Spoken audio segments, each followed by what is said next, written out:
Okay, I'm gonna just hop right into it here. The store is open. I still haven't made an announcement, but it's there. So if you guys want to go in the store and buy stuff, we have stuff, which is cool. Yep. I'll make an announcement about it. Store's open on our website. Yeah, on our website. Yeah. In case someone misses that. Right. So actually, it's in the links that we have in our bio of our social channels or whatever. Those are. It's there. The shop link is there, and it's on the top of the website too. If you go there, so it's accessible. It's pretty cool. The stuff's good, so I like it. I think it's good quality. It is nice stuff. Memberships are also online if you guys like those to support the podcast. You can share and review the podcast because that's super helpful. And a couple people have reached out about the summer programs for the AAA kids, which is cool. So I'll remind you guys to do that. Nice. Summer programs are running from July 10th to August 21st, I believe. That week, that's the last week we're doing it for AAA kids, and we're going from 2014s all the way up to the U16s, which are going to be the 2008 age group, and then we have our junior camps and all that jazz also. So if you guys are interested in that, you can reach out to me through the website contact page. And that's all I have. Forgot to wear a PowerTech shirt today. Sorry, guys. Should have wore a jersey. I know. Maybe I should just start wearing jerseys. No. That'd be good. No? It's not as classy, bud. I'm not a big jersey guy. You know those guys, like, they wear, like, baseball jerseys or basketball jerseys out and stuff? Yeah. It's not for me. Not for me either. Like 54, so I don't even know if that's in style or not. Like, I got a cousin that he's a big jersey guy. Like, he has a bunch of baseball jerseys, a bunch of basketball jerseys, and he just, like, casually wears them day to day. And I don't really know why I don't like it, but it's just not for me, I guess. Not for me either. You know? No. But T-shirt's fine. I like T-shirts. Yeah. It's also hot and cold in our gym at the same time, so I never know what to wear in here. Yeah, you got to peel it off. Makes no sense. Put a log on or take a log off. I know. You guys can't tell listening because I edit the audio, but we have a heating system in here that is such a pain in the ass. Yeah. It turns on and off several times throughout the podcast. You guys don't have to hear it because I edit it out, but wow, does it annoy me. Yeah. So sounds like a plane coming through. I know. That's enough of that. Okay, I got a good one to start here today. Okay. So I was on the old TikTok machine a couple days ago, which might get banned, by the way. Hey, you hear about that? They might ban it. Well, I think you mentioned something. What does that mean? Like, it may not be available. So, like, if you live in China, you can't. There's no Facebook in China. There's no. They have their own thing. Okay. So we might. I don't know what the status of it right now is, but they had like a big congressional hearing in the U.S. about potentially banning it because of like privacy violations and stuff like that. Well, so, why is that? Just because they think that China's spying on us or whatever. Oh. Yeah. So I don't know enough about it to have a sensible opinion, but anyways, so I'm on the TikTok machine and somebody tagged me in a video, and it was some person that I don't know. So they tagged you. Somebody that watches our stuff. Yeah. They mentioned me in a comment on someone else's video, saying, like, to get your thoughts on this, like asking us, like, our thoughts on this. And because I'm the guy on TikTok, I answer. So it was a video. I ended up showing you the video, and it's some guy. I have no idea who he is or what he does or whatever. And he was talking about the saying of, if you're good enough, they'll find you. So he was sharing his comments on that, basically saying, like, that's bullshit. If you're good enough, they'll find you. Basically saying, no, they won't. Like, you need to be... Well, that's what he said. That is what he said explicitly. Like, you need to be in the right place at the right time on the right team where you're going to get exposure. And there's another one of those words, exposure. So I answered just like my thoughts, and then the guy that made the video commented back and forth. And it's just like a bunch of fluff. Like, the guy, at least to me, he clearly didn't really have a valid point that he was making. It was just kind of the negative conspiracy theory type comment of like it's like similar to the people that blame politics and hockey for everything, where it's like that's the scapegoat. Yeah, is that kind of vibe to the video? Yeah, it was. Yeah. No, can I just go back for a second? Yeah, can you just talk into the mic though? The person that tagged you. Yeah. it wasn't the person that did the video. No. Okay. No. Okay. So he was saying like, what's this Yeah, the guy about? Yeah, like this person must have saw the video and just said, "Hey, I'm just curious what you guys think about this take." Yeah, my vibe on that when you first showed me was like, okay, because like some of the words that I remember he said was that the term if you're good enough they'll find you is bullshit, or I don't know if that's the exact word he said. Let's put it to rest, like that it's not. Yeah, that's it's how not he said, not what it is. He said basically you in the U.S. to get to the USHL. That's the way he used it. Yeah. You have to play on the top 5 teams in the States. Yeah. With maybe an anomaly of Minnesota hockey, because it's high school hockey, and a good prep school, like the 3 top prep schools or something like that. Am I correct? More or less. Yeah. More or less. So he said basically the top 5 teams of AAA,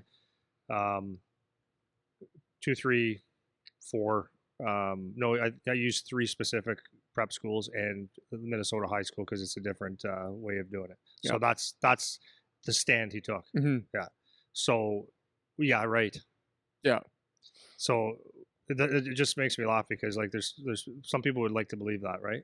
Oh well, this is why it's important. Sorry to cut you off, but this is why it's like we go back to what we were mentioning last week of evaluate the source of information. So if this guy is someone who knows something, you should be able to find not that credentials are everything, but you should be able to find that this guy's involved in high level hockey world to be able to make a statement like that.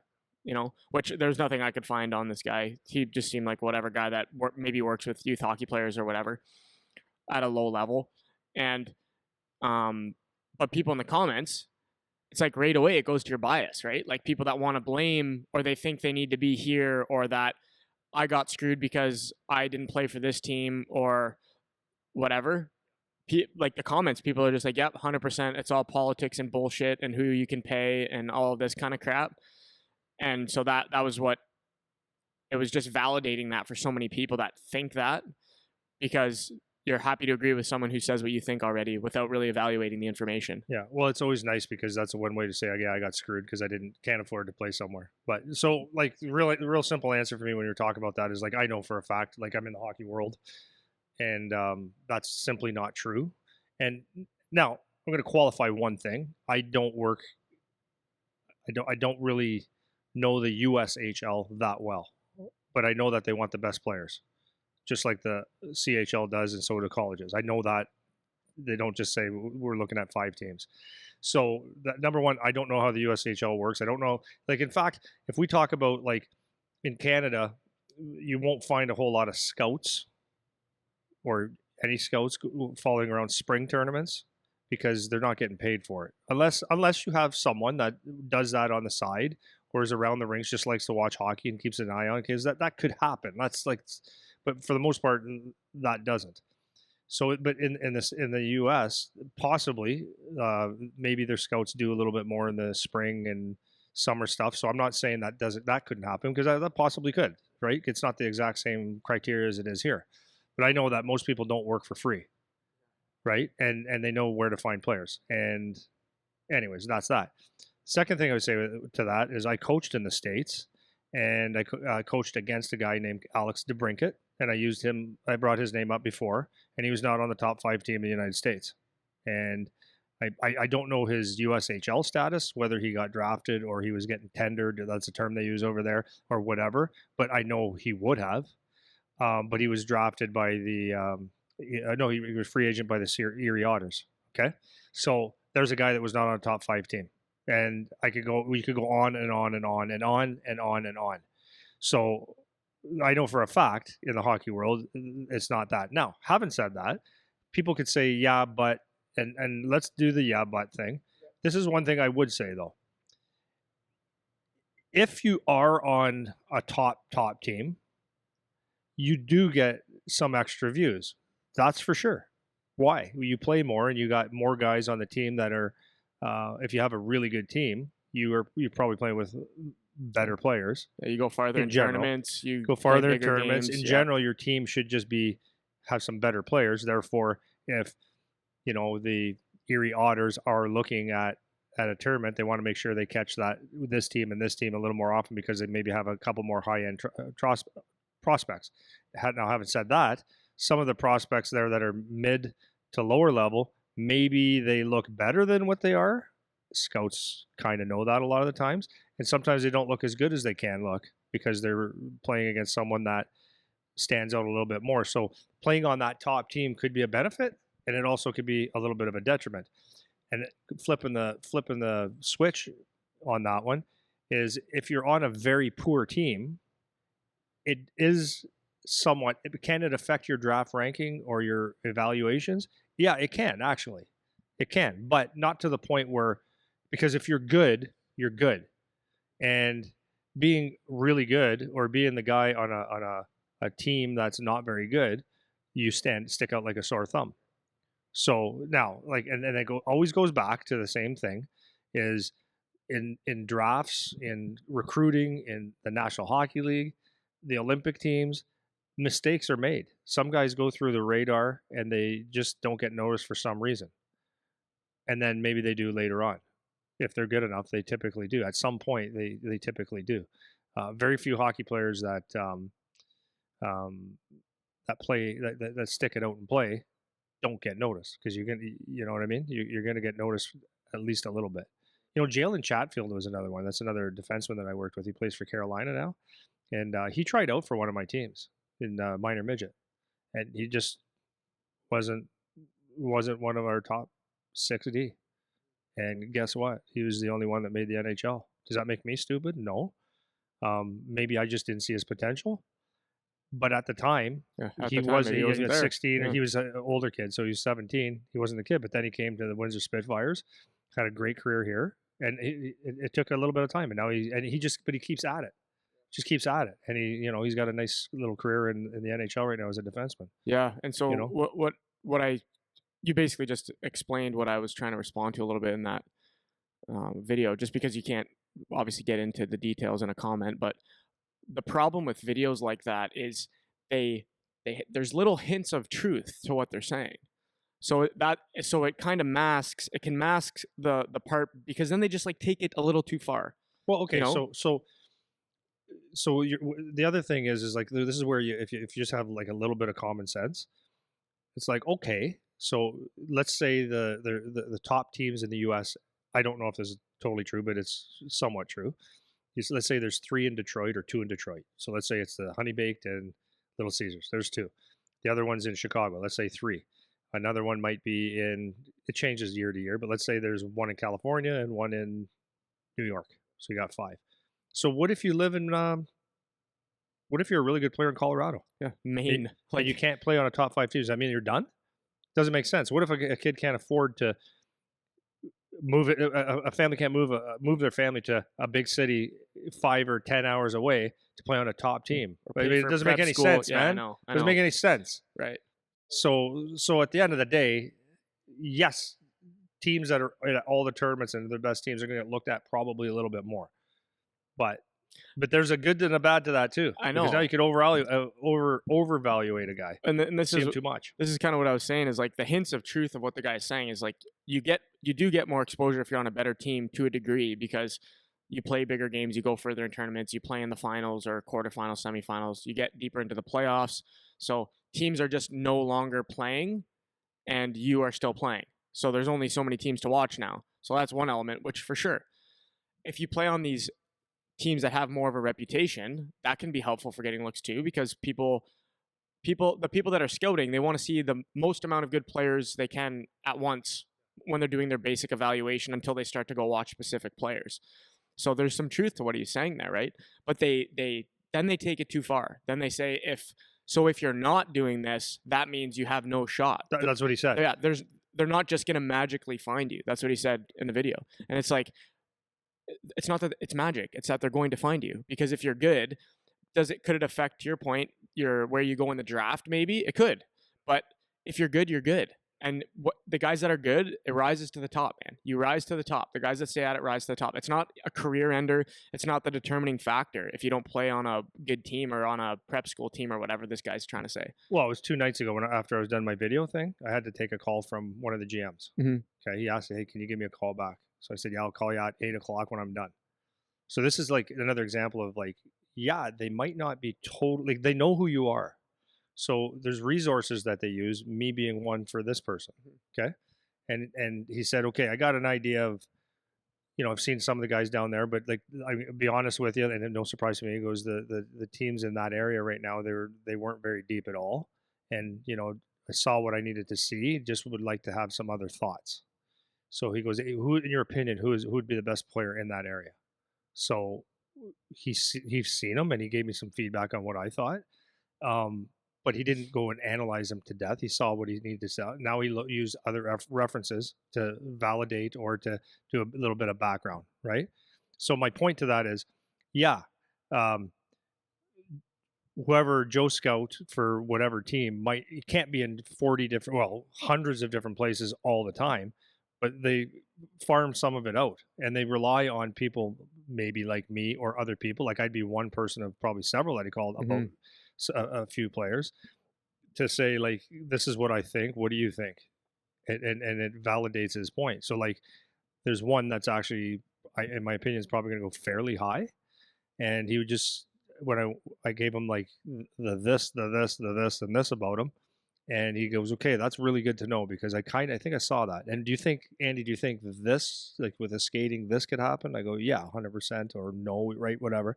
So they know. Yeah, They know. So just because they don't watch you 50 times. So now the question is, if you get drafted or committed early in college, if you get drafted early or committed early in college, is that better? Like, is it better to be a third round pick than a seventh? Maybe, and maybe not. Right. The point is you got your foot in the door, and now it's after that you got to prove it. Yeah. So anybody, like, so this is where I'm a jerk now. It's like anybody that wants to like say anything different, you just don't know. Like you just don't know. You just don't know. I agree, it's just ridiculous. You just don't know. And then you get the guy that, well, yeah, but I've seen it happen and whatever. And it's like, okay, man. It's like, so well, first of all, before I get to that, the other point that the guy was making is if you look on any Division I roster, look at the teams that the kids come from that are on the D1 rosters. And if you don't research or if you don't look into that point, you don't realize how wrong that is. Because if you look at the roster, I would say in general, I'm not saying these are the hard stats, you probably got about a third of the kids coming from the USHL. Maybe for U.S. D1. college, yeah, maybe a third. Yeah, maybe a third from BC. Okay, maybe. And then the other third is like from anywhere. So it's like a third of the roster is like, so the first thing that when I listened to this comment, I went right away to University of Michigan. went to their. Oh, so you looked. I looked. Yeah. I went to their roster, and they had 15% of their lineup was from non-USHL and non-BCHL teams. So it's like right away, you're already not right. Because 15%, it's like, yeah, it only ends up being a handful of guys, but that's not a small percentage though. Like 15% is not when it's 20 guys. Yeah, right. So and that's one of the top teams in Division I hockey. If you go to like the ECAC, where there's like your Mercyhurst, Canisius, all these schools, there's way more guys coming from like the tier leagues that are maybe not as high up as USHL, whatever. So if you just take comments at face value, then you can get led down the bullshit path, and then you can start being, negative. Negative about it, or what's the term? You have no hope. Yeah, no hope, but no, it's dogmatic? Like cynical. That's cynical. It. That's what I was thinking. Yeah, you start. No, it was. It was on the tip of my tongue. Right. You can start to be cynical about it because it's easy to buy into the bullshit narratives because now you have something to blame. Yeah. And it just isn't true. Yeah. So that's that part. And well, then like you even take like the National Hockey League. Like you think you have to play college or CHL or Europe. Well, that's simply not true. Like, I mean, we have some kids that are getting seriously looked at from junior B, and people could say, well, yeah, but the level is not the same. It's like, that's right, but they're choosing a different path. That different path doesn't make them less of a hockey player. Yeah, they're still looked at. Is it maybe harder to evaluate? It can be, but doesn't change the fact that they're good hockey players at whatever level. So like they're out there, and I like, and so I'm not just saying that like I think they're out there. Just last weekend, this week, at a couple OHL games, I was talking to a couple of scouts, and I asked about a couple of my kids that are getting looked at, and they gave me feedback. They said, yeah, I just saw them here, I saw them here, I saw them here. It's It's like, so this is the National Hockey League, so I'm sure the colleges do the same Yeah. thing. National Hockey League. So and that's what I was saying too. I was like, man, we have 3 guys in our gym right now that are Division 1 commits out of Junior B. That's right. So it's like, just, you don't know what you're talking so about. Stop. Yeah, just stop. So Yeah. anyways, Now we could say, just to clear it up, because everyone has an opinion. Say your numbers are wrong, and say it's even 50% are from the biggest programs, and then it's 25-25. It's still, there's a pretty good percentage to disprove that thing. And we're not trying to say this guy's. But no, we're saying that you're wrong. yeah, exactly, right. I'm not trying to be nice. You're wrong. You're giving bad information. But that's the problem. Like, you listen to some of these videos and they weave hints of truth into what they're saying, but then the moral of their story is incorrect, even though they have little hints of truth. Because most kids that go play Division 1 come from big places. Like, that's what it is. They come from the big leagues. That's true. That doesn't mean you can't somewhere else, So then people start to buy into the bullshit, and then that goes into the next story that we were hearing about. Is somebody sent me OHL article, or an article about the OHL, how parents are trying to pay to get their kids drafted to OHL teams. Yeah, and I think it first started with saying that there's some GTHL, whatever the league's called. So that people are buying teams and stuff like that. Yeah, so started with that, and then it went to the OHL. I looked at a couple of the articles that this guy showed me, and then I looked up a couple other ones just quick. I didn't do crazy research, so whatever. Yeah, you don't have a doctorate in this. Yeah. So I was looking, and they did whatever their investigation is, and they didn't find any like hard evidence of like people paying people. Right. So there's one. But let's say that it happened. So let's say some team gets paid $30,000 to take their kid in whatever round. If that happens, let's run the numbers on how much that happens. Okay. So let's say that happens once every round. So what are there? There's 15 rounds, right? So you got 15 guys out of their 300 picks. So 15 out of 300 picks. Okay. That's if it happens once every round, which it doesn't. But even if it did, that's 15 out of 300 are paying to get their kid drafted, which doesn't mean they're going to be a hockey player. That doesn't mean they're going to the NHL. That doesn't mean they're going to last in the OHL. That doesn't even mean they'll necessarily play in the OHL. But let's say that they get drafted, 15 out of 300. The percentage of that is very, very, very, very low. So people will take that, even if it was true, which it's not proven that that's happened at all, even if it was true, to a ridiculous degree of one person per round, the vast majority of the picks are still legitimately chosen in the draft. So again, you're running to the exception of the rule to make your case of why the hockey world is bullshit, or it's politics, or it's whatever. It's like, no, there's a small portion of politics, yes, but that's not the vast majority of how things are run, Dude, can we stick on this for a bit? Yeah, go, man. Okay, so 1,000%, man. Like, I'm gonna ask some questions that, like, to you, that makes sense to me. Okay, it probably rubbed some people the wrong way, but it is what it is. First of all, I think you'd be living under a rock to think that if you were shocked, if someone was shocked that a coach got paid right now, you'd be living under a rock. It happens all the time everywhere, and I think the amount of money that some people are making to coach a team, paid by who? So, like I know when I was coaching Detroit, there was people that were throwing money around, and okay, so someone's throwing money around, okay, on a team. Is it all bad? Not necessarily, because let's be honest, if I was to coach a team in Detroit or anywhere, well, I run a business. It is my expertise, and should I just go and should it cost me money? Like, I don't think it should cost me money. If I love it, that's one thing. And and just to go back on that, I think you should coach because you love coaching. Okay, that's my opinion. Am I right? I don't know. I think if you love it, you want to put your time in and earn your stripes and all that stuff. But there's people out there that pay to get it. So what are the reasons someone would pay to sponsor a team, or to take their money and invest in a team, maybe 30, 80, 100, 150? I don't know. I guess it depends on how much money you have. So is it for some dad to say, like, teams get sponsors and you got to put a sponsorship bar on the back of your jersey? But if you say, I'm not going to go around asking people for 150 or $200, I'll put it in myself. That's a donation. That is something, right? but but someone that maybe puts $150,000 in, maybe that relative to their income, it's the same thing as putting an arm bar in the back of a jacket or a name bar on the back of a jersey, right? Now, obviously, it's not like it's a different level, but it doesn't necessarily mean it's all bad. Maybe the team gets together. They need a coach. They have a good team. They want a good coach. They want their kids to learn, and the guy has the means to go out there and pay, let's say, 150 grand or 100 grand for a guy to coach. That's up to him. It's up to the organization to say, yeah, we'll do that or not, or you want a good coach or not, or the coach could say yeah or no, right? So anyways, my point is that's happening all over the place.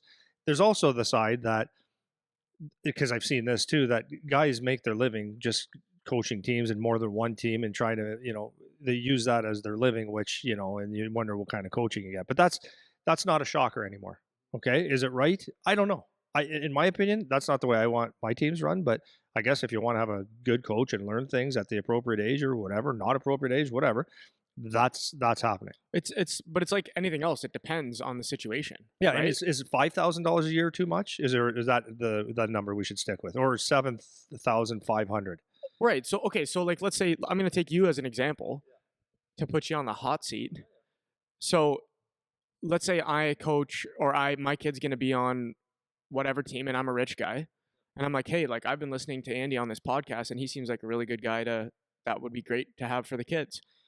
Andy's an expert in hockey. He's been around the hockey world a long time. He's a good coach, good guy to bring in. So I call up Andy and I say, hey, Coach Andy, I want you to coach this team. What'll it take to get you here?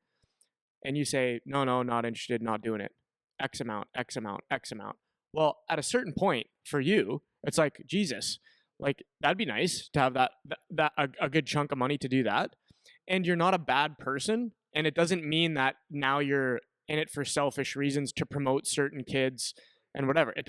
They don't have to be just because you're getting paid. Now all of a sudden you have all this malicious intent or this a hidden agenda that nobody knows about. It could just be, yeah, I really love coaching, but you have to make it worth my time because I have all this other stuff going on.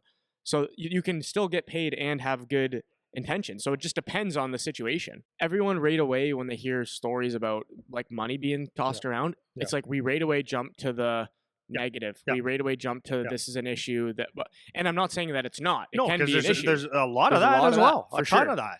But you need to you judge things on a case by case basis, and the fact that there's money going around in certain organizations or with certain people, it can give some kids, and normally it's the teams, because it's the teams that have the big money where it's like those kids get better stuff.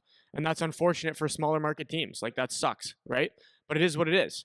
So if you automatically jump to, oh, you have to pay 30 grand to get drafted, or if you don't have a good coach that you're paying 100 grand for, your kids are screwed, or whatever. It's like, it's not true.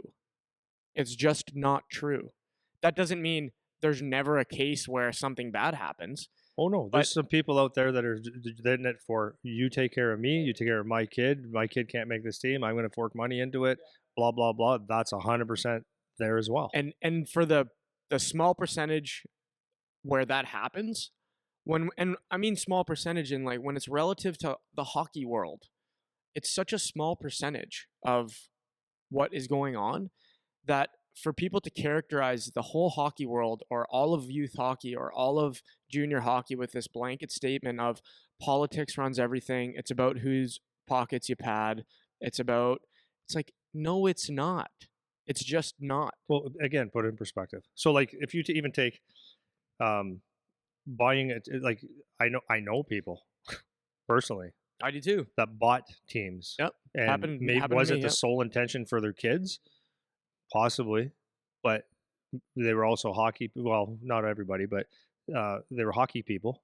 So maybe if you played in the NHL for 10, 15 years and you got extra money, then you wanted to invest or do something for your post-career. Is it bad that you bought a junior team or an OHL team? Like, that's actually probably a good investment because you know what you're doing. On the other side, it could also be like you're doing it for the other reason. Again, right? It goes both ways. Some guys do it to set up their kids. Now, do I like that? No, I don't. Because for various reasons, like I look at it like if you're putting a team together, if you're truly trying to build a team, to be fair, maybe that's not the word, but to be integrity, to have integrity, you have to build your best team. And if you're setting aside a spot for your son to make it and you can coddle him along, then that's a different kind of story to me. The other side of it is that I'm a true believer that like if you're gonna make it, and hey, sometimes sometimes money just talks. But if you're gonna make it, that part of the deal is that you earn your stripes the whole way through, and you go through the same experience as everybody else. But not everybody thinks like that, and I'm not saying I'm right or wrong about that. But setting up your kid, I've seen it, and it probably happens more and more. And it's so I look at it this way: do you feel good about what you did? Because at the end of the day, you got to live with it. And if you can walk around and if everyone says, yeah, your son did this because you did that for him, and if you're good with it, so be it. And if the other people are bitter with you or have to accuse you, or their kid maybe suffers or something like that, it's like, if you can live with that, then that's on you, man. Personally, I don't think I could do that. But I guess it comes down to the intentions as well. So just going back to what you said about, are there people, like, let's say it's somewhat true, and I have no reason to think that it couldn't be true that someone paid someone to get their son drafted. So again, who does it, like, I know it didn't affect my son. It didn't affect my son. It could have been my team. It could have been another team. Yeah. It didn't affect my son because I don't want to say it this way, or it didn't affect most of the guys that are playing or in the system because they were actually drafted or earned their spot.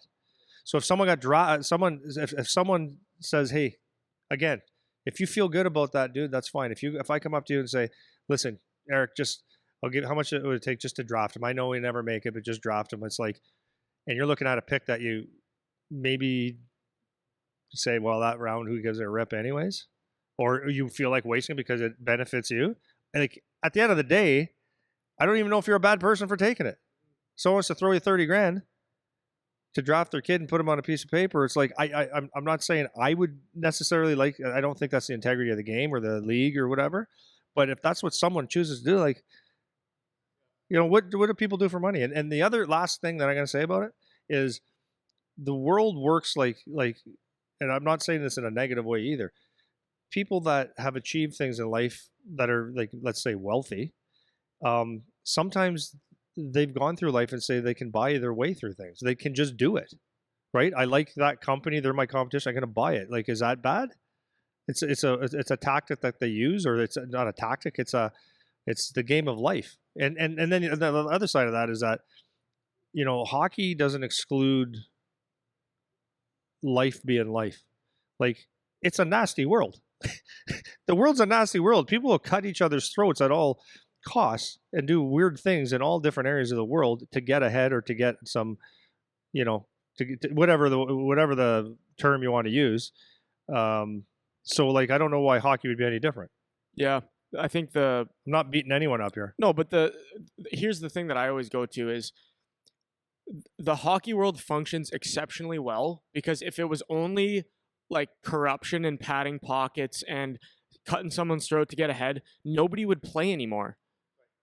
So, like, we're acknowledging that there's a component of that kind of shit that happens, and it's a very small proportion because if it was a big chunk of it, people would do other things. They wouldn't want to be involved in that because it's not fair. It's not fair. It doesn't help anybody, and you wouldn't want to be involved in that if you're a decent person. So the fact that that doesn't happen and the hockey train keeps on chugging, that means the vast majority of it functions pretty well. That doesn't mean there aren't situations that come up that are bullshit or not fair or whatever, because it's happened to me in my life. It's happened to you in your life. I've seen it. We've all seen it. But they're marginal cases. Like, we're talking about marginal issues here, like small percentage issues. And I love the point that you made there about even if it is going on, that doesn't mean it's impacting your kid unless you let it. So just because someone else is having success doesn't mean that you can't have success. It goes both ways. If somebody paid to have their kid drafted, if we take the paid to have the kid drafted out of it and we said, if there's a kid on your team that's better than you, and they get more exposure, or they get more opportunity because they're better, that doesn't mean that you won't get to have any. So even if this dad paid to have their kid drafted, or paid for this, or bought a team or whatever, and you're like, oh, this is bullshit, I can't buy a team for my kid, or I can't pay to do this, or I can't pay to send him here. It's like, yeah, luckily for you, you still have all of these other avenues and opportunities that you can pursue. Maybe you don't have access to these ones because this rich guy had money, Yeah. but that doesn't mean it's you Yeah. can't do it now Yeah. just because there's Yeah. somebody else doing something different. Yeah, and it's like, again, if it's not for me, it's not for me. But if someone has the balls or the means to go there and say, hey, Yeah, if their moral compass isn't if, there, if man, that's what you like, want yeah, to do, like, it ain't for me, man. I agree. And I you know, if I know that you did that, if I know that that's what you did, and sometimes I do know that, not the money part, but like maybe the favors or whatever, and you actually want that for you and your family, it's like I think a little differently of you. I do. I mean, it, like, I would always want I want you to earn everything you get in your life, not just, you know, so, you know what I mean. Yeah, like, so, but if you can do it, and if you can do it, and you can walk away and say, "Yep, my son was drafted in the 12th round. I'm real proud of him," and you did that, then hey, you got to live with it, and that's you, Yeah, yeah. not me. I wanted to talk about those two things in particular because those are two common, like, parents bitch about issues that happen, and it's not even really kids; it's parents. It's like the kids don't really know any different when they're going through minor hockey of what's going on with all that kind of thing, and it's just such a common, like, I see when people are talking about it, or just like the tones of conversation when we talk to parents, and it's just like, you don't, like, you're letting a small percentage issue change how you're seeing the world right now. You know, you're seeing the hockey world through like this negative lens because of a marginal issue, and that includes even if you have some anecdote of it happening, because I have anecdotes of it happening.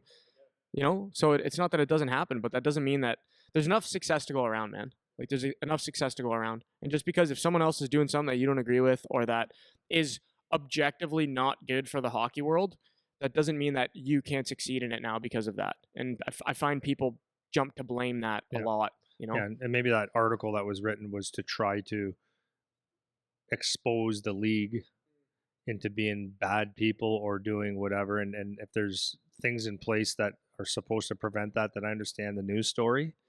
But I think people just try to dig so hard to find the negative, and it's like, if it's goes against the league policies and stuff, that's one thing that you got to take a little bit of issue with. But if that's not there, then I guess maybe they make it something, or they don't. I don't know. yeah, yeah. Doesn't So, bother my life yeah, at all. it doesn't. Zero. Yeah, it doesn't, and that shouldn't Zero. bother. It shouldn't bother. I don't even want to say it shouldn't bother. Like, you can be like, that's kind of shitty, I guess. Yeah, it is. But I think like, it is. you just go on with your life, man. Like, keep plugging away, because, like we say, the cream rises to the top. But then again, if you believe the first one, where if you're good enough, they'll find you. If you don't believe that, then maybe you're screwed there too. So, hopefully that kind of addresses just some of the attitudes. It gives you guys a little perspective shift on that kind of stuff, because it's not that it doesn't happen, but it doesn't mean that it's characterizes the entire structure of the hockey world or whatever. Yeah, right? for sure. So, Yeah. Okay. So you want to talk about playoff hockey today, which I like. Yeah, playoff hockey, kinda. Yeah. Go So ahead. the reason that it came up is because a lot of youth hockey is finishing hockey or their last weekend. The OHL Cup was just here. The there's a Frozen Four. Yeah, Telus Cup is here. Yeah, the Frozen Four is going on. Is now the OHL playoffs have started, and also because you and I and people we talk about all the time when we watch games, and we'll say, "Man, this player is good. This player is good," and then, you know, then the conversation turns to, but I don't know if this person's a playoff player, or this player, you'll see this guy ramp it up in playoffs and stuff like that. So that's what I wanted to talk about today was playoff players, or so I'm talking like junior and up. So I'm going to reference mostly OHL, NHL, college, but I want to also keep it as, you know, instead, if you're not at that level, you can use it as maybe tournaments or playoff hockey and youth hockey. How not everyone plays a series, but it's still elimination. So it's similar in that sense. So it's rising to the occasion and those types of things. Yeah. Great topic. I was fired up when you said that's what you want to talk about. Yeah, I love it. Like because it's really neat, man. Like you watch games and then you wonder, like you'll see in playoffs, like if you watch the National Hockey League, how there's like a lot of times there's unsung heroes, or there's someone that you didn't really see during the regular season, even though you've watched. Let's say you're watching whatever team it is your favorite team, or that's the team you see the most, and it's like you think, oh, it's yeah, I think I know that guy, and then all of a sudden the playoffs he emerges as like, man, is that a good player, or man, is he getting people's faces? And that's what I mean by a playoff player. Some guys rise to the occasions, and some guys don't, and for different reasons, right? So, what's the difference in playoff hockey compared to just regular season hockey? Because hockey's an intense game at most most of the times. So just a couple things that I wrote down is like it's more intense. Obviously, it's more intense and everything gets ramped up. So just look at the OHL playoffs, right? You're looking at full buildings now. Well, a lot of buildings were full, but now it's like they're jam packed. And if you look at youth hockey, when the playoffs come and the series get deeper and deeper, even in youth hockey, you start seeing the arenas a little bit more full and it's a little bit more energy because there's more at stake, right? So the energy is ramped up. The rinks are full. The music, the production a little bit more is to get the fans going, to get the kids going, the players going. So it's like there's a whole different energy, new logos, like all kinds of stuff. The marketing, everything's like ramped up. All you hear is playoffs, playoffs, playoffs. Like it's like the major marketing, right? But like the big thing is it's elimination time. So what happens is you're playing for your life. So that could be through a series or a round robin thing in youth hockey or tournaments, but it's elimination time. So it changes the stakes of that game. Whereas like November 13th or January 12th might not seem as critical, even though it's the 2 points. So it's like you win, lose, you got another one tomorrow. The other thing is you're facing the same team. Not just like one thing that I noticed is you'll see the hatred start, right? Because you're facing the same team over and over. So you might watch, going to my point earlier, you might watch a team that you've played maybe 3-4 times during the season, and you notice guys, but all of a sudden when you get in a series and it's game 2, game 3, and you start like really disliking someone, you go, oh, you got to keep your head up with this guy. Like some things start to emerge that you didn't really see in a one game regular schedule, right? So you start seeing that hatred and that intensity ramp up. You see that one guy that you start to hate or notice because he's like gets in your face and he rises to the occasion in those situations. It usually gets a heck of a lot rougher. And why is that? Because I've been playing you for, 67 shifts in a row for the last 5 days, three every second night for the last 5 days, and I don't like you anymore, Eric. So every time we get in a battle, it's like I want to beat you. And this is what I talk about all the time, is like facing that guy over and over. It's the battle of wills. I mean, there's still the skills, but it's the battle of wills that are very, very important, because the second I start easing off on you, then you start owning me, right? So the other thing is there's tighter checking usually. So one of the major differences in regular season, because we talked about a few players uh, that were having exceptional years in the OHL, right? And the narrative is like, yeah, but when things kind of tighten up, like there's a couple of the teams that play like a very offensive, like getting the puck and some of their top players just go.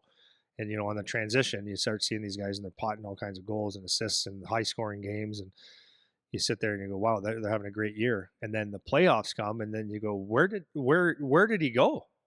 Where did he go? Well, the difference now is that the checking, if you're not playing good defense, it's really hard to have a good game. But you're more aware, because I know that if you're one of the best players on that team, and I'm a defenseman, let's say, and let's say you've got 40, 50 goals. Now, if I'm not aware of you, I lose this series. So now I'm on you like white on rice, right? So now like I don't let you breathe. So now the games get tighter. So it's like that intensity too. So you might see guys that are point guys that they're not getting the same amount of points. Defending harder, start hating each other. Top guys play more. That's the other thing, is top guys play a lot more. So you might see them getting worn out, right? So it's a different atmosphere, and there's just a lot of pressure, man. It's like if you don't know how to handle the pressure, then it becomes that much harder.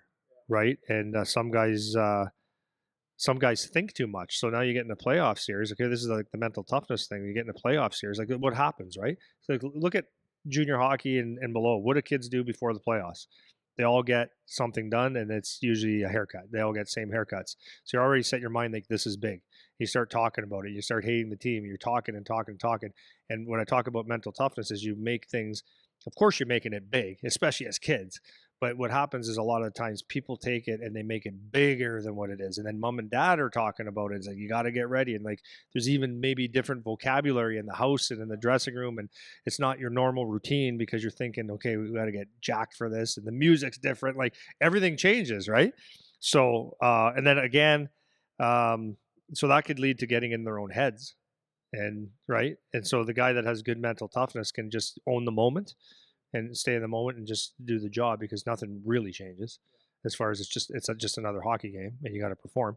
And then it's again, if you're facing the same guys over and over and over and over and over and over again, night after night, shift after shift. So that's like, to me, the difference in playoff hockey. Yeah, for sure. Yeah, I had all of that. Obviously, I agree with, and then just a couple. Got a couple to add here that are kind of the same thing that you're saying, maybe a little different way of thinking about it, but the overarching theme of it is just things feel like they start to matter more. And one of the analogies that I just kind of thought of as you were talking is if for people that have been through university, whatever, because not everybody's played hockey. You play when you're going through university. It's like during the school year, it's like things matter, right? Like you study and you do your thing. You go to your classes, you do your preparation, right? And that would be akin to your regular season where you do your practices, you have your games, and it's not that it doesn't matter, but then it's almost time for exams. And now it's like studying really matters. So now people are like, okay, I got to prepare for my exams. I got to, study a little bit longer, a little bit harder. I'm going to stay up a little bit later to make sure that I'm ready to perform on this exam day, and it's kind of the same feeling when you get into playoffs. It goes from that regular season where things matter to like flip the script. Now things legit matter. There's a consequence to losing now, and that's kind of how it feels like on a exam, whatever. If you fail this exam, this actually matters if you fail. So it's a little bit of an analogy on It's that, not but 2 points. It's now you're done. You're done for the year. Yeah. Like you go home, So I think the biggest thing that makes it different is that teams and individuals have time to prepare for your specific style now. So for just because Windsor's down the street here, if I'm playing against the Windsor Spitfires and we know like one of the top offensive teams in the league, but maybe they lack a little bit of the gritty kind of game. It's like, okay, so now they're playing Kitchener first round, and Kitchener's been doing this to them first round. I saw the game on Saturday, and they're not allowing the offensive run and gun game. And I can guarantee you that in the week of practices leading up to game one, that's what they prepared for. They watched their film, they keyed in on their key guys, and they said they like to play like this, and we don't play the way they like to play, and they'll have a hard time. And that's what has happened. They're playing them hard. They're getting in their grill. They're chirping their top guys. They're getting them off their game, and they're up 3-0 now in that series on Windsor, right? And that's what teams do. So they lock in on certain specifics about the team they're playing.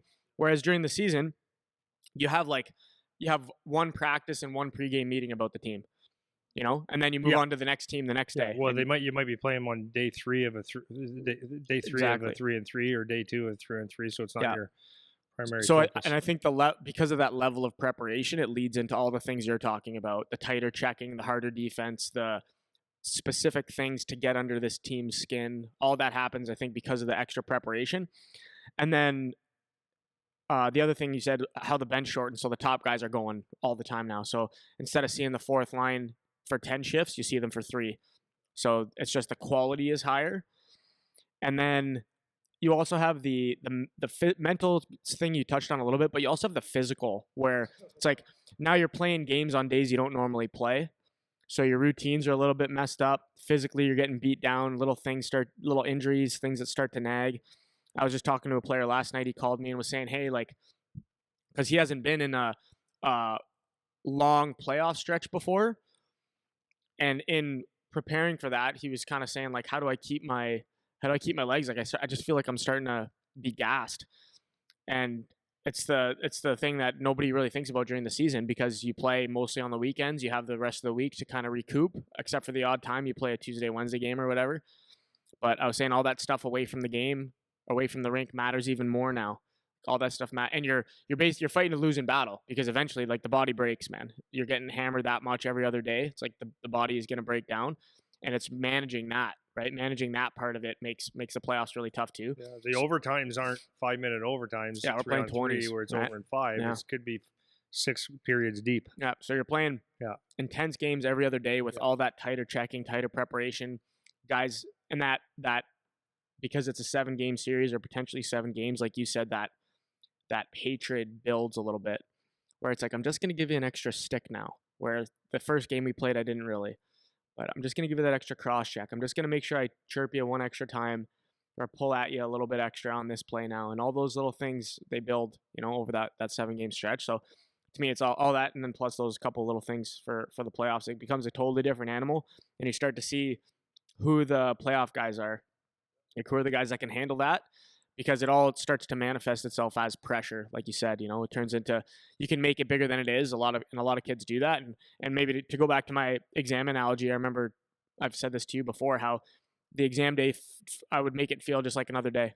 Got up, go to the gym the same way I normally go to the gym, do all my preparation the same as I normally do it. And I think that's maybe a little jump in the gun, but helpful in managing that, and think a way to mentally frame it is treat it as much the same as you can, even though it's fun to buy into the hype a little bit, right? Because you get excited. It's the best, man. You get your haircut, like the boys are all buzzing. Everyone thinks they're going to win the championship, and they think, oh, we're a lower seed where we can beat the top seed guys. Like, we can pull it out and whatever. So it's fun to buy into it. But when the puck drops, now it's like, it's a game. It's just another game, man. It doesn't have to be you're meeting the president of the United States or anything. Yeah, exactly. Yeah. So the first thing I wanted to say, like, to be a good playoff player, this would be kind of for everything, but it'd be first the mental side, I would say. And I would say, like, obviously embrace the challenge. Like, that's, you want to be ready for it. And this is like, actually, I just thought about this one. It's like, if you get into a series and then you start looking at, okay, we're playing these guys, and maybe you played them 4 times and you didn't really look at who you're playing. You played the couple games, and all of a sudden you're looking at the roster, or you're doing video, and the coach is pointing out that, Eric likes to come across the ice and take your head off. Like, if you notice in the Clips guys, it's over and over. You say, when we're coming down the ice, be aware of that. You'll notice this guy here, after whistles, he likes to give a little bit. That's going to be ramped up. So then all of a sudden your awareness gets heightened all over the place. And this is before it even starts, right? And or you have a game, and maybe you're even looking at clips and like these guys are really good, and it's getting in your head already, right? So the first thing is embrace it, but then stay in the moment, and it's very, very difficult to do, right? So that's why, like, during the season and everything that you do, if you can work on that skill of staying in the moment, you're going to notice that, like, it's an exercise, right? It's just like working out. If you understand that when you're thinking too far ahead in the future, like there's good and bad to that, right? You can see yourself winning the cup or winning the tournament, which is good. That's a good thing to see. But you also want to be able to, like, you also don't want to start thinking, wow, these guys are really good, and getting in your head that way. So, okay, you could do it negatively. So the most important thing is do some preparation, but stay in the moment. And what does staying in the moment mean? It's like, do what you can do when you can do it. Like, control your controllables. Like, you can't have any outcomes that are out of your control, like even an hour away. Right. And what happened in the past is you can wipe that slate clean and start new. So that's the one thing I would say. And then the other thing is, like, so stay in the moment and focus on the task at hand every shift. And when the shift is over, erase it, congratulate yourself if you had a good one and build off of that. But if it's not the best, or it didn't go your way right away, it's just wipe it clean and get focused, right? Get it back. And then the other thing is, like, going into the playoffs is just the crowd, the hype, the music, the talk, the haircuts, all that kind of stuff. They can be just distractions, and, like, it's all good stuff, but just make sure that they don't become distractions. So, like, embrace it, think it's cool, you get some energy off it, but again, don't get so distracted by that stuff. And that's that point again of staying in the moment, right? Yeah, I think I got 2 on that. Just on your first one, how, like, the the energy gets like super heightened. Yeah. I think one thing that I was just listening to a Huberman Lab podcast today, and they were talking about breathing, like breathing exercises. Yeah, one of the best things you can do. And I think it's really important to try to keep yourself calm. And I go back to that. We've talked about imagery before on the podcast where you can just like close your eyes and just try to relax, man, because that energy is going to stay there. You're going to have it. But you hear people say all the time, like, oh, he's gripping the stick too tight, or he's, he just can't. Dude, you do see it. Yeah, you see it, right? Yeah. You definitely see it. And I think, so just one protocol that he was talking about, it's like a double inhale. I don't know if you've heard of him talk about this before. So you inhale as far as you can in, and then you take a little baby extra on, right? And then you exhale nice and slow. And if you do that, just like close your eyes and visualize your game while you're doing that, and it'll help calm you down. It'll get you out of that little bit of a stress state. And you can do that on the bench. You can do it between shifts. You can do it whenever, and it just helps to kind of settle you. Because I remember the emotions are just running rampant, man. And it's hard. You get on the ice, and like all of a sudden it's like you took a double dose of caffeine, and you're just jittery, and you can't calm yourself down. And that's the way you can actually do it, because you start thinking about everything, right? And then your mind gets buzzing like that, and it's not necessarily the best for your performance. And some people, they love it and they can thrive on it, but other people, if you need to stay calm, stay calm. The other thing, I think the most important thing to being good in the playoffs too is you just have to be willing to play hard, man. Like you just have to be willing to like be hard on pucks, be hard on the play. And that doesn't mean you all of a sudden turn into a checker if you're not a checker. It's just whatever you do, just doing it hard and doing it harder than you normally do it, So if you're a passer, making sure your passes are crisp and right on, If you're hard on your stick, being hard on your stick, hard on your face-offs. If you are a guy that finish checks, you finish your checks hard, get to the net hard. It's like all the things, just do it hard. And I think that's the biggest gear change when you get up into playoffs, is like everything is a little harder. And if you don't also go up and you're not playing a little bit harder, then you're one of those guys we talk about that can't figure it out in the playoffs. It's like you have to be able to turn it up a little bit harder in the playoffs. And that's probably the biggest thing I remember when you play in those games. It's like everything just has to be hard, man. You have to be willing to do it, Mm-hmm. Yeah, so like what you said about the pre-scouting and stuff, that was my next point, is like, so like we're talking about a player that's, going in the playoffs, and maybe you're a top guy or you're not, doesn't really matter. What's going to happen, and mostly because it's elimination games, you're going to have mostly your best players, or supposed to be your best players on the ice, or guys that can make a big difference in the game. So what happens, as you said earlier, there's a lot more pre-scouting. So like if you're a coach that didn't put time into really knowing every guy in that other team, especially at higher levels, that's who we're really talking about.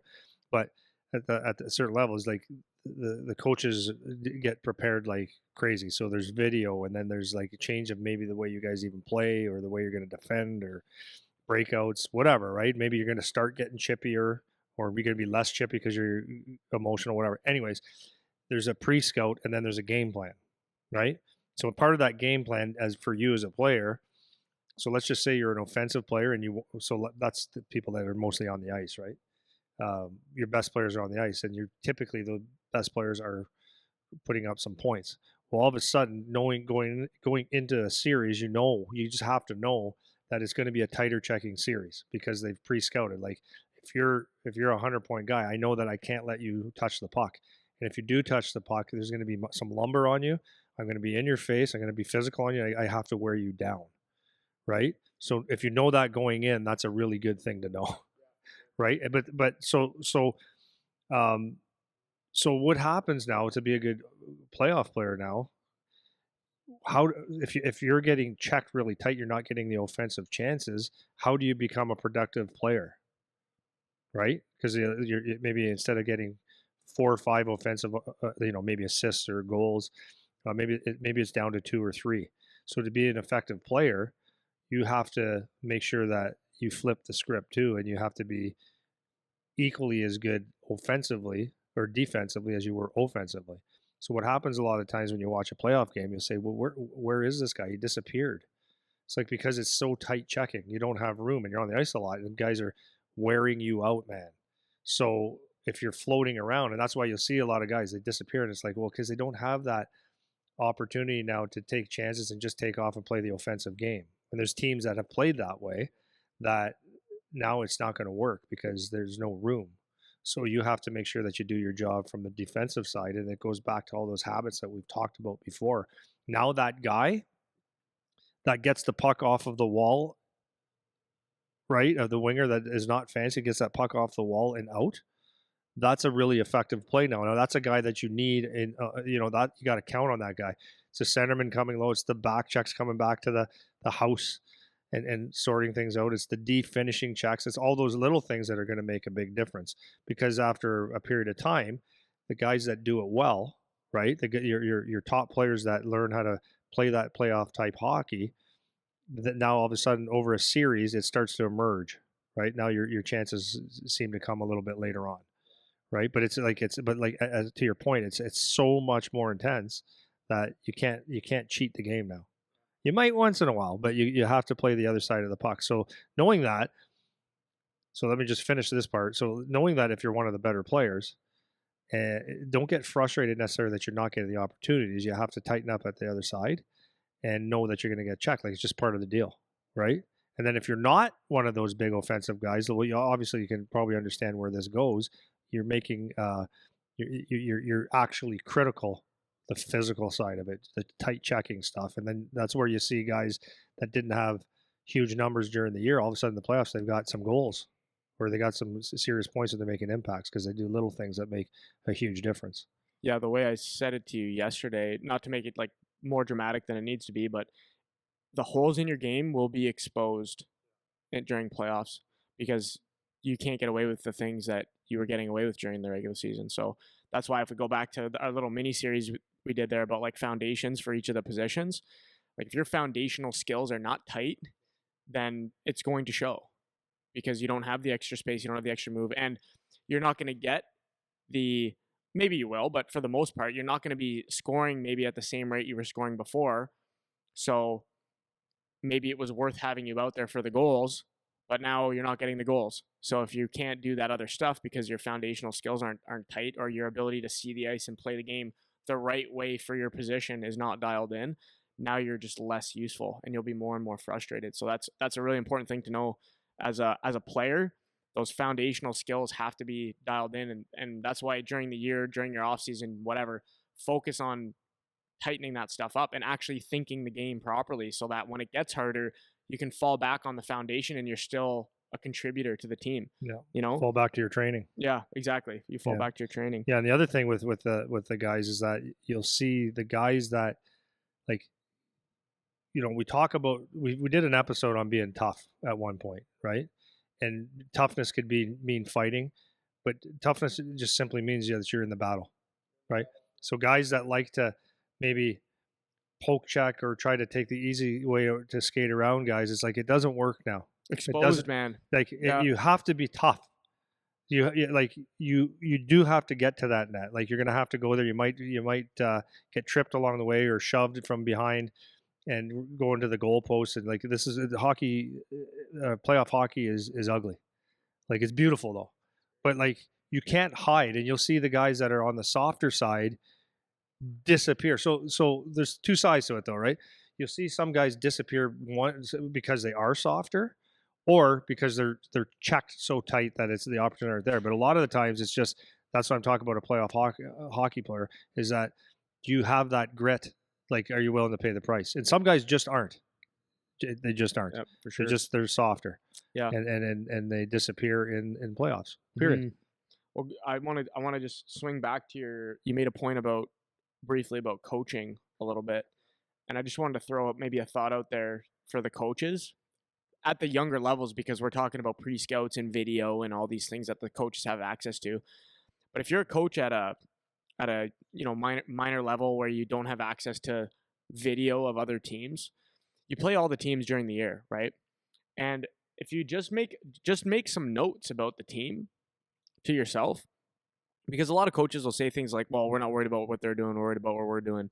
It's like, yeah, the players think that, but you're the coach. Like, you shouldn't have an idea of what the other team does, because you'll just be more prepared. So if you're hearing us talk and you're like, well, I coach the 12-year-old AA team, I can't pre-scout whatever team we're playing.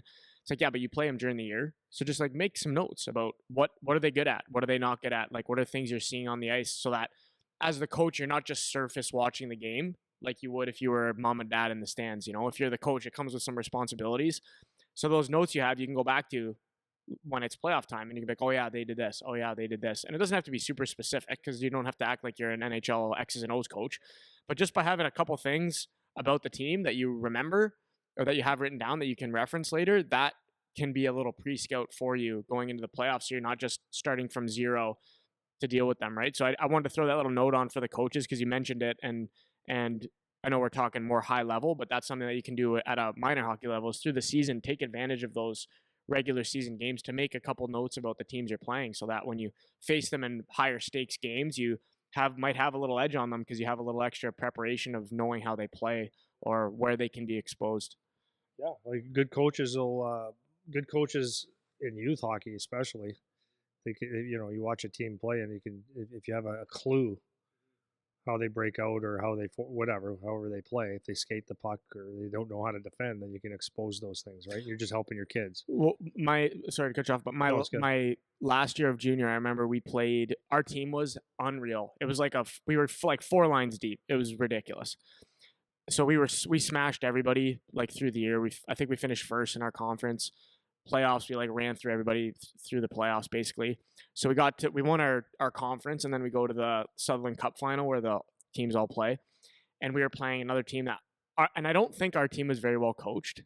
We were just really good. Like we had good players, and the team that we played had a good coach. So the first round we were way better than them. So first 2 games we beat them 6-2, 6-2, and then they beat us 4 straight. And I remember noticing, I can't say the specifics of what they changed, but I remember at the time noticing like this is a different team than we played the first 2 games. Their coach had made like a couple adjustments, and it was all of a sudden we were just not effective. And our coach, had no answer for it. So we smacked them the first 2, and part of it could have also been us like on our high horse a little bit, where we just took our foot off the gas and maybe underestimated the opponent, whatever. Well, but this is the thing with the playoffs or championship games or tournaments. It's like you don't have that luxury exactly to take the gas off because it could flip like that. Exactly, but from the coaching, and emotions, all that you could change the emotions in a goal and this or a big hit. We were talking about this earlier today. Like this is the benefit of being well coached as a team, because the coach can corral that. As the leader of the team, like you can corral that, and then you can make a couple adjustments and get back at them and show them something a little bit different or make the change. And that's what that team did to us. I remember in the finals, and we had nothing. We had no answer, nothing. And then they ended up beating us, and it was like the biggest upset of the year because they were the wild card that got in too. They didn't even win their league. Like they were a wild card that came in, and they took it to us.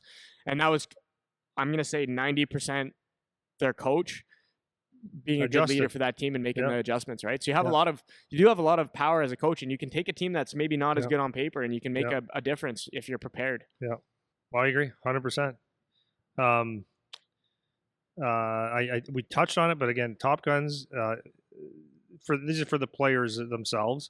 If you're one of the top guns and it feels like you are kind of missing, just keep that. It might not be that you're not playing well. Just keep in mind that you might be just very, very played against very hard, like checked against, like you're not getting a lot of room. So sometimes it's not necessarily you, but just maybe you're aware that, okay, I'm not getting as much space as ever. And like, don't let, because it's playoffs now. Yeah, go in expecting that. Go in expecting that, because if you don't, then you have you get through game 1, game 2, and you haven't had the chances that you had, or you're not playing the same game. It's like there's a reason for it, because they're shutting you down. So like moms and dads, as moms and dads, you can actually keep that perspective for your kid as well. I mean, like probably some of the parents on our team are probably watching their kid and going like, there's more there, or cutting up another kid because there's got to be more there. Not doing anything. It's like, well, he might not be a playoff guy, but he also might not have any room. There's that pre-scouting and all that stuff. So the idea for the players is battle back hard and know that the chances aren't the same as they were in February or March or November. So that's that. So now, like, this is where, like, it's kind of like as you said and as I said, it's about not about just being tough, but you have to be tough. You have to be. So you want to be harder to play against. So if you're a player that maybe doesn't finish hits, like not to take yourself out of plays, but when they're there, you need to give them. You need to give them. You maybe even a little extra here and there to get guys off their game. Because again, if we're going, if I'm playing the same D and forward or roughly the same guys shift after shift after shift after a series, if I know that you're coming down on me and I know that you're not going to touch me, that makes my life a heck of a lot easier to play against. But I know in a series, if it's every time this guy comes down, he lays, he gives me an elbow, he just gives me a little extra, or he hits me hard. It's like it's a battle of wills again. And so you don't want to be the guy that's easy to play against. You want to be a nightmare to play against. And I'm not talking about being an idiot. I'm just saying if you're coming anywhere near me, you're going to feel a little bit of lumber on the elbows, or you're going to get that face wash after the whistle without staying disciplined. But I need to get in your grill. I want you to hate me. Yeah, I think if you pay attention to, I'll stick on hockey. I'm sure it's the same for most sports, but hockey, if you look at the teams that go furthest in playoffs or win championships, I think basically without exception, they'll always have 1 to 4 or 5 guys that are what you just said, where they're just a pain in the ass. And that doesn't mean they're Arbor Jackeye, all of them, but there's probably one, something like that. But they'll have a good handful of guys that are just awful to play against. It could be a 1-0 game where it's not the run and gun offense team. It's just they're in your face, they're in your grill, hard on faceoffs, hard on checks, hard on everything. The Patrice Bergeron type of player. It's like that guy's a great example because he's not Zdeno Chara, just this big, huge body that's gonna smash you. It's like his stick is always in your way. He's willing to block the shot. He's willing to do the things that are hard to do, and that just makes your life suck.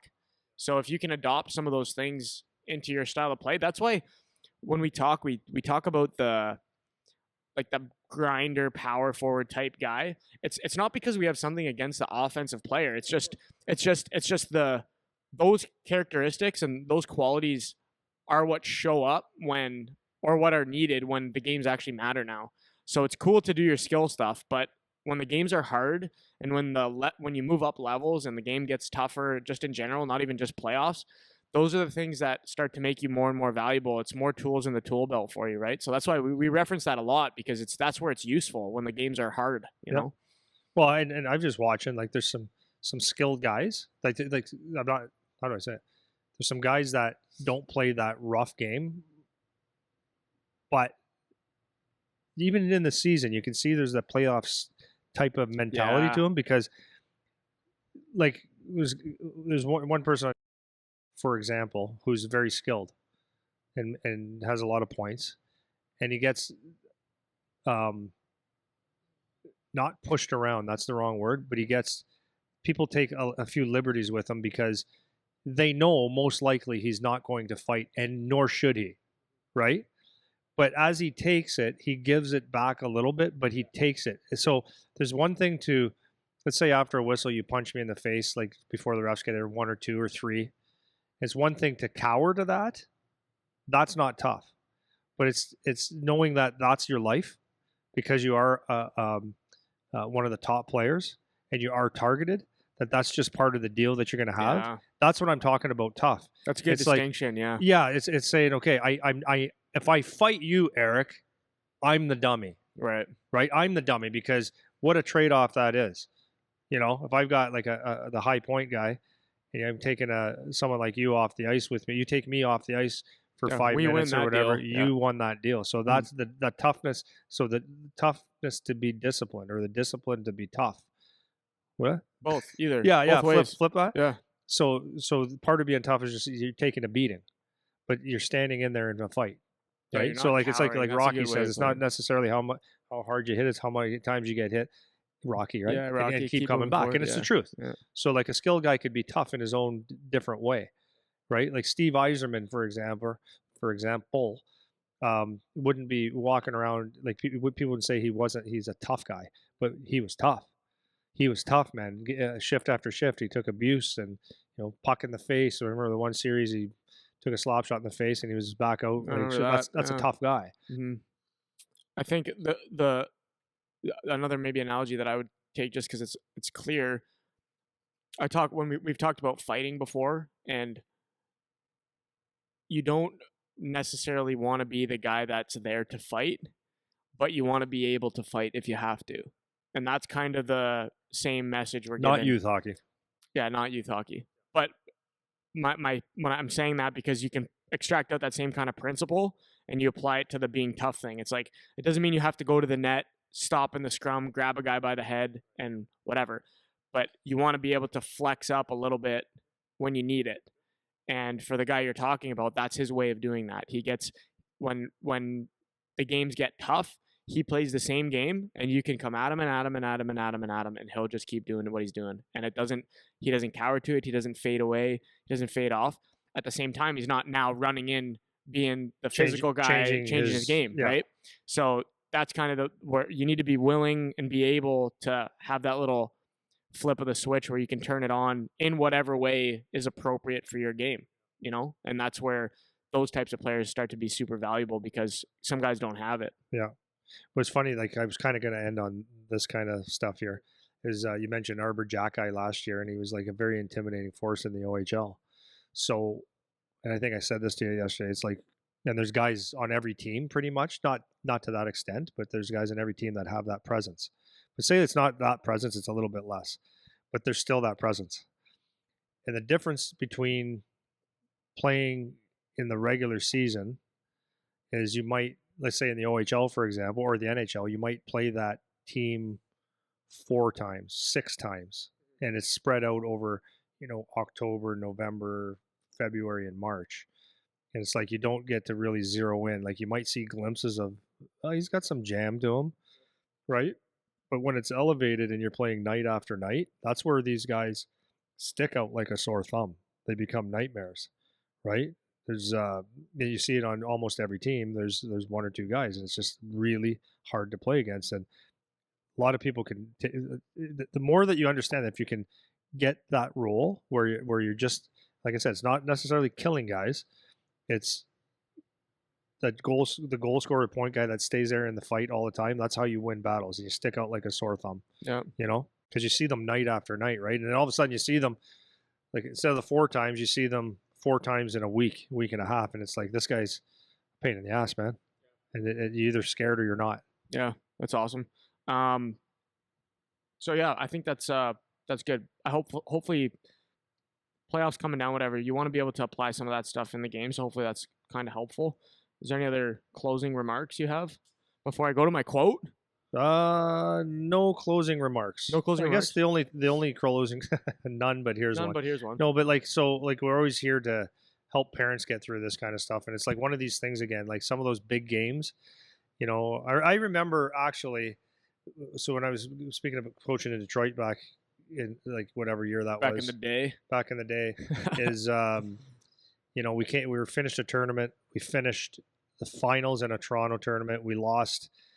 We probably outshot them 65-12. We were in their zone the whole time. Yeah. And we lost 3-1, 3-2.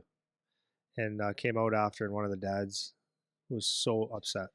He said, "This is bullshit. We need to come home with the medal at the end of the day." And I said, the kids battled hard and they did everything they could. And he said, "We didn't win one battle." So I'm like, God, come on, man. So it's like, my point is the parent perspective.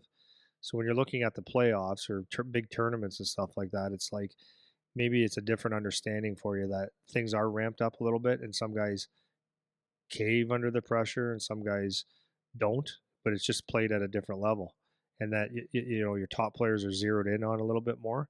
So if you don't necessarily see the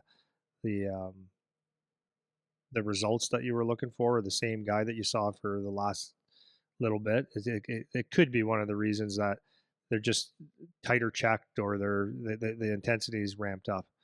And the one thing that you could do to help your kids all the time is always teach them how to stay in the moment and not to make things way too big. Yeah.